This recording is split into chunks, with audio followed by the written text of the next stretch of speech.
আজকে আপনাদের মাঝে এমন একটি মুভি নিয়ে এক্সপ্লেন করব যে মুভিটি ইতিমধ্যে দর্শকের মাঝে বেশ সাড়া ফেলে দিয়েছে। সন্ত্রাস, রাজনীতি আর সীমান্ত পারস্যের মধ্যে লুকিয়ে থাকা এক মানবিক এবং জাতীয় সংকট মুভিটিতে উল্লেখ করা হয়েছে। কথা বলছিলাম 2025 সালের 25শে সেপ্টেম্বর মুক্তি পাওয়া রক্তবীজ 2 এর কথা। তাহলে চলুন কথা না বাড়িয়ে এক্সপ্লেন শুরু করা যাক।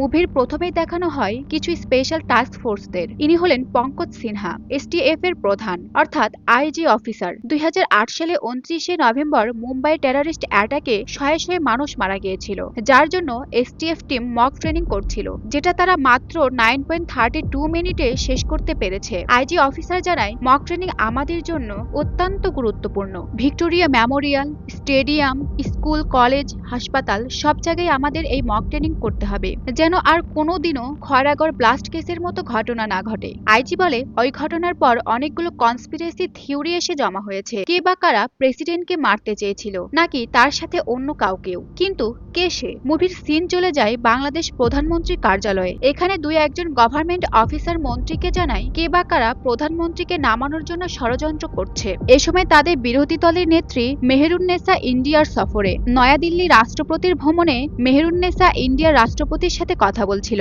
তারা চেয়েছিল অন্তর্বর্তী সরকার গঠন করে নিরপেক্ষদেরকে দিয়ে ভোট করাতে, কিন্তু বর্তমান সরকার সেটা হতে দেয়নি। প্রধানমন্ত্রীকে তার অ্যাসিস্ট্যান্ট জানায়, জনগণের মাঝে আমাদের দলের কেউ আপনার নামে ষড়যন্ত্র করছে। এতে করে জনগণের মাঝে আপনার বিরুদ্ধে ক্ষোভ জন্মাচ্ছে, আর এতে করে যে কোনো মুহূর্তে আপনার উপরে অ্যাটাক হতে পারে। কথাগুলো শুনে প্রধানমন্ত্রী তার কিছু অতীত নিয়ে ভাবে। এরকম অ্যাটাক তার নতুন না, গল্প কিছু বছর পিছিয়ে যায় 70 দশকের মাঝামাঝি। নয়াদিল্লির সাউথ ব্লকে সুলতানাকে যখন নিজের নিরাপত্তার জন্য প্রথম দেশ ছেড়ে ভারতে যেতে হয়, তখন তাকে সাউথ ব্লকে বেশ নিরাপত্তায় রাখা হয়। সেখানে সুলতানার লোকাল গার্জিয়ান হিসেবে অনিমেষ চ্যাটার্জিকে নির্বাচিত করা হয়। অনিমেষ সুলতানাদের সুরক্ষার জন্য বাসস্থান বদলে দেয়। অনিমেষ বলে, আজ থেকে আপনি মিসেস চৌধুরী, আর আমাকে আপনি অনিমেষদা বলে ডাকবেন। অনিমেষ সুলতানার গানের দক্ষতা দেখে বলে, আমি আকাশবাণী প্রোগ্রামিং হেডের সাথে কথা বলেছি, আগামী সপ্তাহ থেকে আপনি ওখানে নতুন সঞ্চালিকা হিসেবে কাজ করতে পারবেন। বিকালে চায়ের আড্ডায় সুলতানা জানায়,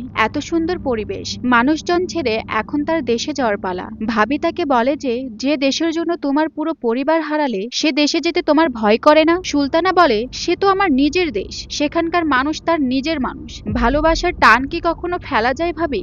মুভিতে এবার কাগজিপাড়ার বর্ধমানের সিন দেখানো হয়। সেখানে এক বৃদ্ধ মহিলাকে খাবার খেতে দিলে সে সন্দেহ করে খাবার খায় না, বলে তার নাতবউ খাবারে নাকি বিষ মিশিয়েছে। সে জানায়, আমার দাদাকে মারতে পারিসনি, সেজন্য আমাকে মারবি? যার জন্য খাবার আগে তাদের খেতে বলে। এসব নিয়ে চিল্লাপাল্লা করায় সে ভীষণ অসুস্থ হয়ে পড়ে। রাষ্ট্রপতির বোন বলে কথা, স্পেশাল ডাক্তার তো থাকবেই। সঙ্গে সঙ্গে সে তার ডক্টরকে কল করে, কিন্তু ডক্টর বলে সে এখন দেশের বাহিরে, তাই তার বেস্ট স্টুডেন্ট ডক্টর রবি শুক্লা তাকে দেখতে আসবে। ডক্টর রবি শুক্লা স্টেশনে আসলে তাকে একজন লোক রিসিভ করতে যায়। সে জানায়, আমি মনির আলম, আপনাকে রিসিভ করার জন্য আমাকে পাঠানো হয়েছে। তারপর তারা দুজনে গাড়িতে উঠে রওনা দেয়। বেশ কিছু দূর যাওয়ার পর ডক্টর রবি শুক্লা বলেন, অনেকক্ষণ তো হলো, কবরডাঙ্গা এখান থেকে আরো কত দূর? মনির আলম বলে, কবরডাঙ্গা একটু দূরে আছে, কিন্তু কবরখানা একেবারেই কাছে। এই বলে ডাক্তার রবি শুক্লাকে শুট করে। মুভির সিন চলে যায় পুলিশ কারাগারে। দুইটা লোক যায় মিসিং ডায়েরি লিখতে। লোকটির 3টা ছেলে নাকি মিসিং। এন্ট্রি হয় মুভির অন্যতম ক্যারেক্টার পুলিশ অফিসার সংযুক্তার। সংযুক্তা যখন ছেলেগুলোর বয়স জানতে চায়, তখন তারা বলে একজনের বয়স 20, একজনের বয়স 30, আর একজনের বয়স 40। কিন্তু যখন তাদের বয়স জানতে চায়, তখনই লাগে খটকা। লোকটির বয়স নাকি 45, আর তার বইয়ের বয়স হইল 29। লোকগুলোর মিথ্যা কথা সংযুক্তা ধরে ফেলে। তখন তারা জানায়, তাদের কাউন্সিলর তাদের ছেলের পরিচয় দিয়ে এই দেশের পরিচয়পত্র করতে বলেছিল, আসলে তারা অন্য দেশের। তাদেরকে তখন ধরে জেলে বন্দি করে ফেলে। সংযুক্তা সহকারে নিত্যানন্দ বাবুকে বলে, পরের সপ্তাহে পঙ্কজ স্যার আসছেন, তার আসার আগে যেন রিপোর্ট রেডি হয়। এর মধ্যে সংযুক্তার একটা কল আসে। সেটা পেয়ে নিত্যানন্দ বাবুকে বলে, কাল রাতে আপনাদের এলাকায় একবার ঢুকবো।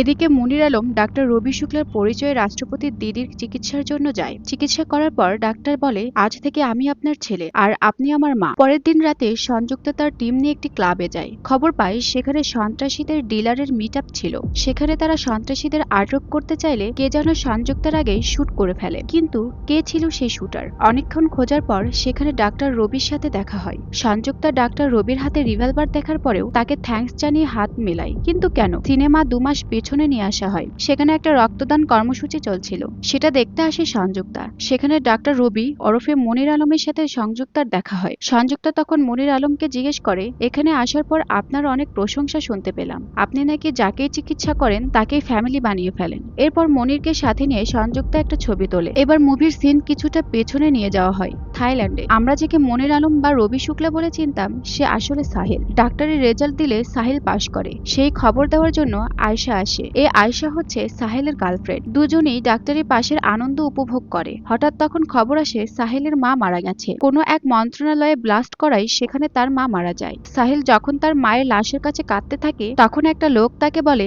ওরা এভাবেই মুসলিমের ওপর অত্যাচার জুলুম করছে, মুসলিমদের নির্মমভাবে মেরে ফেলছে, কিন্তু তাদের কেউ কোনো বিচার করছে না। তারাই পাকিস্তানকে পূর্ব পাকিস্তান থেকে আলাদা করে দিয়েছিল। এখন সময় এসেছে তাদের মোকাবেলা করার। সাহিলকে আরো বলে, তুমি এদের মোকাবেলা করবে। যারা মোকাবেলা করে তারা মুজাহিদ। তুমি মৃত্যুর বদলা নেবে, তুমি জিহাদে যাবে। তোমার নাম আজ থেকে সাহিল নয়, তুমি মনির আলম। তুমি এখন থেকে জিএসএম এর সদস্য। সাহিল অর্থাৎ মনির আলমকে জিএসএম এর কঠোর ট্রেনিং শেখানো হয়। মুভির সিন চলে আসে বর্তমানে। পঙ্কজ সিনহা তার পুরো টিম নিয়ে বাবু নামের এক দালালের পিছু নেয়, আর কিছুক্ষণের মধ্যেই তাকে ধরে ফেলে। সিন চলে আসে ইন্ডিয়ার প্রেসিডেন্ট ভবনে। বাংলাদেশের প্রধানমন্ত্রী সেখানে ইন্ডিয়ার প্রেসিডেন্টের সাথে মুক্তিযুদ্ধ নিয়ে সাক্ষাৎ করে। সেখানে প্রধানমন্ত্রী তিস্তা চুক্তি নিয়েও আলোচনা করে। আলোচনায় প্রধানমন্ত্রী আরো বলেন, এই তিস্তা চুক্তি নিয়ে জনগণ আবার সরকারকে নিয়ে ঝামেলা করছে, কিছু একটা ভাবতে হবে। এই সময় পঙ্কজ সিনহা প্রেসিডেন্টের কাছে আসে খৈরাগড় ব্লাস্ট কেসের ফাইল নিয়ে। হঠাৎ প্রেসিডেন্ট পঙ্কজ সিনহার কাছে বলে, আমার শ্বশুর বাড়ি কিন্তু বাংলাদেশে। বিয়ের পর প্রথম যেবার বাংলাদেশে গিয়েছিলাম তখন আমার বয়স ছিল 75। কিন্তু মজার ব্যাপার ছিল, শ্বশুর বাড়ির মানুষ সেই বুড়ো বরকেই দেখতে কত যে আয়োজন করেছিল। এদিকে সংযুক্তা অপেক্ষায় থাকে পঙ্কজ আসার, কারণ মনে মনে সংযুক্তা পঙ্কজের প্রতি ভীষণ দুর্বল। এরই মধ্যে পঙ্কজ সিনহা চলে আসে, আর সংযুক্তার সঙ্গে কথা বলার আগেই তার একটি কল আসে। সেখানে সংযুক্তা জানতে পারে পঙ্কজের একটি ছেলেও আছে। কথাটি শুনে সংযুক্তার মুখ মলিন হয়ে যায়। পঙ্কজ সংযুক্তাকে বলে, সেদিন লেডিস হোস্টেলে গুলিটা তুমি করেছিলে? সংযুক্তা বলে, সেদিন হোস্টেলে সে গুলি চালায়নি, গুলি অন্য কেউ করেছে। বুলেটের ফরেনসিক রিপোর্ট আমি দেখেছি, সেখানে যে বুলেট থেকে গুলি ছোড়া হয়েছিল সেটা আমার গুলির সাথে কোনো মিল নেই। পঙ্কজ বলে, তুমি কিভাবে জানলে লেডিস হোস্টেলে আর্মস গুলো রাখা হয়েছে? সংযুক্তা জানায় তাকে সোর্স জানিয়েছে। সেই সোর্সকে যখন দেখানো হয় তখন দেখা যায় সেই সোর্স আর অন্য কেউ নয়, মনির আলম। লেডিস হোস্টেলে রোগী দেখতে এসে সে এই আর্মস এর ব্যাপারে জানতে পারে। সেই সময় পঙ্কজ স্যারকে তার টিমের একজন কল করে জানায় জিএসএম এর সাইবার সেল অ্যাক্টিভ পাওয়া যাচ্ছে। আরো জানতে পারে বাবু নামক যে লোকটি তারা ধরেছিল তার ফোনে ঢাকা থেকে এই নাম্বারে 50 বার কল এসেছে। এইসব কিছু জানতে পেরে পঙ্কজ সিনহা আন্দাজ করে টেররিস্ট অ্যাটাকের মতো বড় কিছু প্ল্যান চলছে। এবার পঙ্কজ সিনহা তার পুরো টিমকে নিয়ে ব্রিফ করে এবং জানতে পারে পুরো সাউথ এশিয়া জিএসএম এর গ্যাং তৈরি করা ফেলেছে। মুভির সিন কাট করে চলে যায় গৌরী দাসের কাছে। প্রেসিডেন্ট তার দিদি গৌরী দাসের কাছে কল করে জানায়, কয়েকদিন বাদে আমি বাংলাদেশ যাব, তুই চল আমার সাথে। এদিকে পঙ্কজ তার টিম নিয়ে ব্রিফ করার সময় একজন এসে খবর দেয় তারা সন্দেহভাজন একজনকে ধরে এনেছে, কিন্তু লোকটি ভীষণভাবে নিকোটিন এ আসক্ত। 2 দিন থেকে না খেয়ে রয়েছে, কিন্তু শুধু সিগারেট চাচ্ছে। পঙ্কজ এই সুযোগটা কাজে লাগিয়ে লোকটিকে জিজ্ঞাসাবাদ করে। লোকটি বলে সে সব বলবে যদি তাকে সিগারেট দেওয়া হয়। পঙ্কজ তাকে সিগারেটের লোভ দেখিয়ে জানতে চায় লেডিস হোস্টেলের আর্মস কারা ঢুকাচ্ছিল, কাদের প্ল্যানে এসব হচ্ছে, কি মিশন তাদের। সাসপেক্ট বলে মিশন তাদের না, তার। মুভির সিন নিয়ে আসা হয় বাংলাদেশ প্রধানমন্ত্রীর দিকে। সেখানে একজন পুলিশ প্রধানমন্ত্রীকে জানায় জিএসএম এর সদস্য শহীদুলকে কোর্ট ফাঁসির আদেশ দিয়েছে। এই জিএসএম এর সদস্যরা দেশের মধ্যে গন্ডগোল শুরু করেছে, আর তাদের এসব করার জন্য টাকাও বিতরণ করা হচ্ছে। হতে পারে এই নাশকতা বাহিরের কোনো দেশ থেকে করা হচ্ছে, কিন্তু কে করছে এসব? মুভির সিন আবার আনা হয় সাসপেক্টের দিকে। সাসপেক্ট বলে এসব মনির আলমের প্ল্যানে হচ্ছে। আমি জানি সে বেঁচে আছে, সবার মুখে মুখে আমি ওনার নাম শুনেছি, কিন্তু তাকে আমি কখনো দেখিনি। পঙ্কজ স্যার তাকে জিজ্ঞেস করে, তুমি কে? উত্তরে বলে, আমি হাসনো। তারা আমায় বিশ্বাস করেছিল ঠিকই, কিন্তু প্ল্যানে নেয়নি। প্ল্যানের কথা উঠতেই পঙ্কজ বলে, প্ল্যানটা কি ছিল তাদের? তখন সিন কিছুটা ফ্ল্যাশব্যাকে দেখানো হয়। একটা গোপন আস্তানায় মনির আলম আর তার সহযোগীরা মিলে মিটিং করছিল। একজন বলে, আমাদের মুসলমানদের ওপর অনেক অন্যায় অত্যাচার হচ্ছে, তারা শুধু আমাদের ধরাও পাকড়াও করছে। এদেশের সরকার নিজের স্বার্থে ভারত সরকারের সাথে মিলে দেশটাকে একেবারে বিক্রি করে দিচ্ছে। হাসনো তখন লুকিয়ে তাদের কথা শুনছিল। মনির আলম তখন বলে, দেখো কি হয়, প্ল্যান হবে ইন্ডিয়াতে কিন্তু মরবে বাংলাদেশে। Mission M2। এই মিশন M2 এর কথা হাসনো পঙ্কজ স্যারকে বলে। এদিকে গৌরী দাসের বাংলাদেশ সফরে যাওয়ার সুযোগটা কাজে লাগায় মনির আলম। সে গৌরী দাসকে বলে, তোমার বাংলাদেশ যাওয়া নিয়ে কোনো টেনশন নেই, আমি যাব তোমার সাথে। পরের দিন পঙ্কজ সিনহা তার সহকর্মীদের জানায়, কয়েকদিন আগে প্যারামিলিটারি ফোর্স সরকারি দপ্তরে হানা দিয়েছিল এবং গোয়েন্দা দপ্তরের কম্পিউটারের সব ডকুমেন্ট নিয়ে নিয়েছিল, যার জন্য প্রধানমন্ত্রীকে ফাইলপত্র কোনো কিছুই মেইলে পাঠানো যাবে না। পঙ্কজ সিংহের সহকর্মী রিয়াকে পাঠানো হয় ডকুমেন্ট ফাইলগুলো নিয়ে। রিয়া যখন গাড়ি নিয়ে রওনা হয় তখন মনির আলম তাকে শুট করার জন্য টার্গেট করে। রিয়া এর মাঝে পঙ্কজকে ফোন দিয়ে বলে, স্যার আপনি কি আমাকে মেসেজ দিয়েছিলেন? পঙ্কজ বলে, না তো। তখন সে বুঝতে পারে এটা কোনো ফাঁদ ছিল। রিয়া কোনো স্টেপ নেওয়ার আগেই মনির আলম তাকে গুলি করে মেরে ফেলে। পঙ্কজ এবার তার বসের কাছে যায়।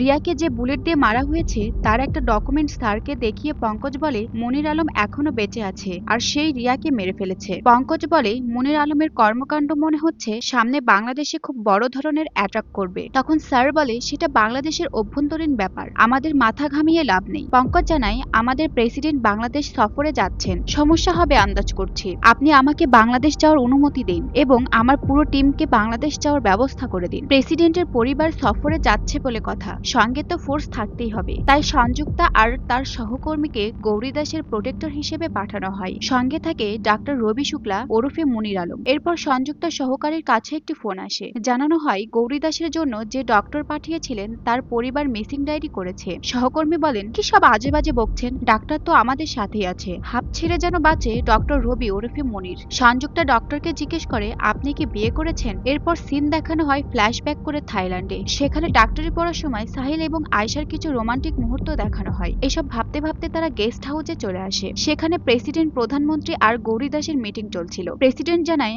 আমি চাই বাংলাদেশ আর ভারতের সম্পর্ক বন্ধুসুলভ হোক। ভারত সবসময় বাংলাদেশের ভালো চেয়েছে, পাশে থেকেছে, এই সম্পর্কটা ধরে রাখতে চাই। ওইদিকে বস পঙ্কজকে জানাই, তোমার বাংলাদেশ যাওয়ার ব্যবস্থা হয়ে গেছে, তুমি যেতে পারো, সঙ্গে তোমার সহকর্মীদেরও নিতে পারবে, কিন্তু মনে রেখো কোনো অপারেশনের জন্য নয়, শুধুমাত্র মিটিং এর জন্য। বস পঙ্কজকে আরো বলে, আসার সময় আমার জন্য বাংলাদেশের এক মুঠো মাটি নিয়ে এসো, সামনে আমার মায়ের জন্মদিন, মাকে উপহার দিব। বাংলাদেশে বর্তমান সরকারের অবস্থান খুব একটা ভালো নেই, কোনো ঝামেলায় জড়াতে চায় না। পঙ্কজ তার টিম নিয়ে বাংলাদেশে রওনা দেয়। বাংলাদেশ এয়ারপোর্টে তাদের ইমিগ্রেশন নিয়ে একটু ঝামেলাই পড়তে হয়। সেখানে পঙ্কজের সহকর্মী নিউজ পেপারে দেখতে পায় ভারতীয় গুপ্তচর পঙ্কজ সিনহা পলাতক। নিউজটা পঙ্কজকে জানালে সে তার নাম চেঞ্জ করে পঙ্কজ সিংহ বলে বাংলাদেশে ঢোকে। সহকর্মী জানায়, আমাদের বাংলাদেশে আসার খবর কেউ আগে থেকেই জানতো, তাই তারা প্ল্যান করে এটা করেছে।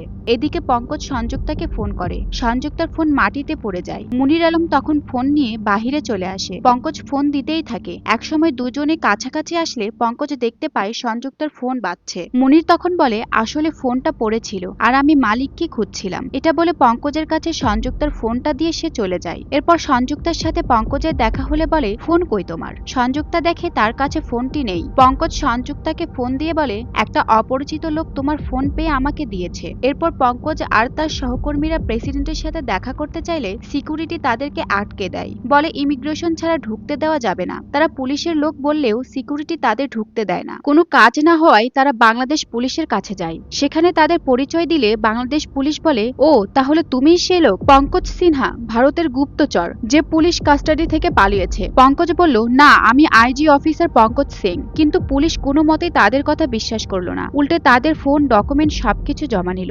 বাংলাদেশে বড় কোনো ষড়যন্ত্র চলছে, যে কোনো সময় দুর্ঘটনা ঘটতে পারে। আপনাদের স্পেশাল টিম পাঠান আমাদের সাথে, আমরা ইনভেস্টিগেশন শুরু করব। কিন্তু বাংলাদেশ পুলিশ বলে, বাংলাদেশের সমস্যা আমরা দেখব, আপনাদের কিছু শেখাতে হবে না। পুলিশ সহকর্মী বলে, আগামী আন্ডার-19 উদ্বোধনী অনুষ্ঠান, যেখানে বর্তমান প্রেসিডেন্ট আর বিরোধী দলের নেত্রী একসাথে উপস্থিত থাকবেন। আমরা কোনো ঝামেলা চাই না। বাংলাদেশ আর এই ইন্ডিয়ান ম্যাচে জমজমাট লড়াই হবে। পঙ্কজ বলে, লড়াই না, খেলা চলবে, কিছু একটা হতে চলেছে। আমরা চাই বাংলাদেশ আর ভারত বন্ধুত্ব সুলভ সম্পর্ক থাকুক। রাতে গৌরী দাস মনিরকে বলে, কাল একটু চট্টগ্রামে যাব, মাস্টার দা সূর্য সেনের বাড়িতে। মনির তখন তাকে জানায়, কাল বাংলাদেশ আর ভারত ম্যাচের উদ্বোধন ছিল, সেটা দেখতে যাব ভেবেছিলাম।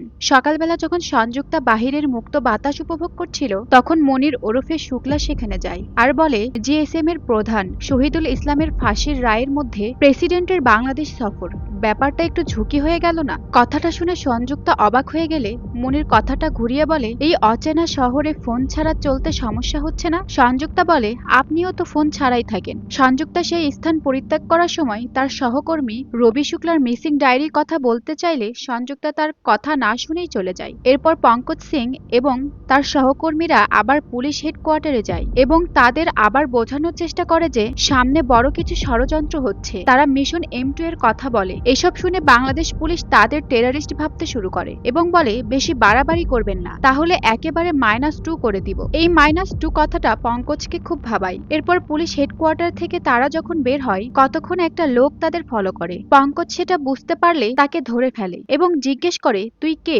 মনিরের লোক? লোকটি উত্তর না দিতেই একটি স্নাইপার তাকে শুট করে মেরে ফেলে। ঠিক সেই সময় পুলিশ সেখানে আসে আর পঙ্কজের টিমকে সন্দেহ করে ধরে ফেলে আর তাদের বন্দি করে রাখে। পঙ্কজ বলে, আমরা তাকে মারিনি, ওকে মেরেছে মনিরের লোক। তাছাড়া আমাদের কাছে তো কোনো আর্মসও ছিল না, আর লোকটিকে স্নাইপার দিয়ে শুট করা হয়েছিল। অন্যদিকে মনিরকে স্টেডিয়ামে বসে থাকতে দেখা যায়। সেখানে নাচের রিহার্সাল দেখতে থাকলে সিন নিয়ে যাওয়া হয় সাহিল আর আয়শার দিকে। সাহিল ডক্টর হলেও আয়শা হতে পারেনি, কিন্তু আয়শা খুব ভালো ডান্স জানতো, তাই সে ডান্সার হয়। সেটা সাহিলের পছন্দ ছিল না। সিন চলে আসে প্রেজেন্টে। সেখানে দেখা যায় সাহিল তথা মনির একটা টেকনিশিয়ানের কাছে আসে। টেকনিশিয়ানটির নাম ইমরোজ। সেখানে মনির তাকে তার পুরো ফ্যামিলির পরিচয় বলে দেয় এবং বলে তার বউ অন্য লোকের সাথে রোমান্স করছে। এটা শুনে ইমরোজ বাসায় যায়, গিয়ে তার স্ত্রীকে মৃত অবস্থায় পড়ে থাকতে দেখে। এরপর মনির ইমরোজকেও মেরে ফেলে। মুভি আবার কিছুটা ফ্ল্যাশব্যাক করে সাহিল এবং আয়শার দিকে যায়। সেখানে আয়শা একদিন দেখে সাহিল একজনের ছবিতে টার্গেট মার্ক লাগিয়ে রেখেছে।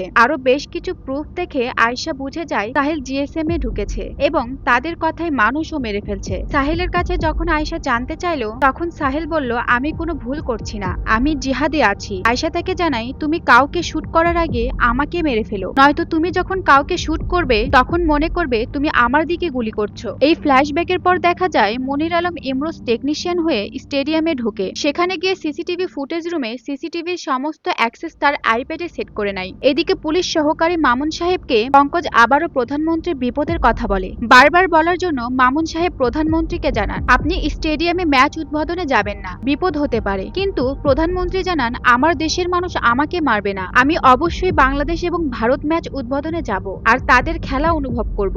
এদিকে স্নাইপার শুট করে যাকে মারা হয়, পুলিশ তার ডিটেলস বের করে ফেলেছে। সে আসলে ভারতীয় গুপ্তচর পঙ্কজ সেজেছিল। কিছুক্ষণ পর একটা লয়ার পঙ্কজ এবং তার টিমকে জামিন করে। এবার তাদের সুরক্ষার জন্য অন্য একটা গেস্ট হাউসে শিফট করা হয়। এর মধ্যে খেলার টাইম শুরু হয়ে যায়। দলে দলে দর্শকে মাঠে আসতে থাকে। প্লেয়াররাও ততক্ষণে রেডি। গৌরী দাস আর তার পরিবারকে নিয়ে মনির আলম তথা রবি শুক্লা স্টেডিয়ামের দিকে রওনা হয়। অন্যদিকে পঙ্কজ সিং ও তার টিম গাড়ি নিয়ে গেস্ট হাউসের দিকে যেতেই হঠাৎ পঙ্কজ বলে, আমরা কি এমন কাউকে কিছু শেয়ার করেছি বা আমাদের সন্দেহের তালিকায় কি কেউ আছে? সংযুক্তার সহকারী বলে, গৌরী দাসের পার্সোনাল চিকিৎসককে আমার অনেক সন্দেহ হয়। সে আসলে রবি শুক্লা নয়। গত কয়েকদিন আগে রবি শুক্লার একটা মিসিং কমপ্লেন আমাদের কাস্টাডিতে আসে। এসব শুনে সংযুক্তা ফ্ল্যাশব্যাকে রবি শুক্লার কর্মকাণ্ডগুলো ভাবতে থাকে এবং বলে, আমার ভাবনা ভুল না হলে রবি শুক্লাই মনির আলম। পঙ্কজের অন্য সহকারী জানায়, মনির চৌধুরী বিশ্বের 4টি টেররিস্টের সাথে সংযুক্ত আছে। পঙ্কজ তো আসল অপরাধীকে চিনতে পারলো।